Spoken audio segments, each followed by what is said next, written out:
صباح الفل يا حلوين. جربت تقلي البصل والطماطم؟ طب جربتي؟ هاتي بقى طاسه وحطي فيها قرن فلفل الوان وقرن فلفل عاديين وقرن فلفل حراق لو بتحبي وبصلايه ولو البصله خضرا كده وفصين توم وطماطم. ويلا بينا نشوف هنعمل بها ايه. نحط زي ما انتوا شايفين بيتحمروا. طلعت بس قرن فلفل ونطلع الطماطم. ننزل كده نملك على قد الصلاة على النبي وبذكر الله عشان ربنا يبارك لنا في الماء بإذن الله. كده حبايبي استووا، هنسيبهم بقى يبردوا شوية وهنشوي بتنجانة أو تقليه اللي انت عايزاه والليمونة دي، وكمان شوية هنشوف هنعمل فيهم على ما يبردوا.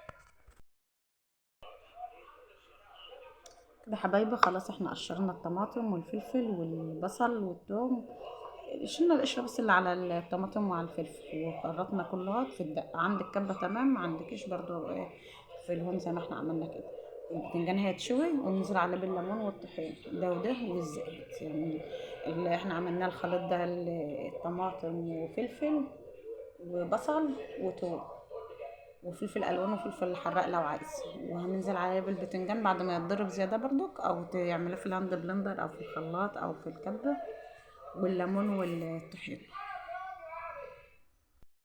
طيب خلاص البتنجان اتشوى اهوت،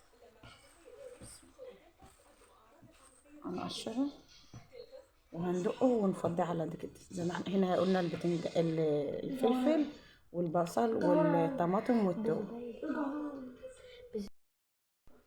كده حبايبي قشرنا البتنجان اهوت القشر بتاعه كده ايه، هندقه في قلب البتاع. قلت عندك بقى عندك هاند بلندر، عندك كبه اللي انت عايزاه.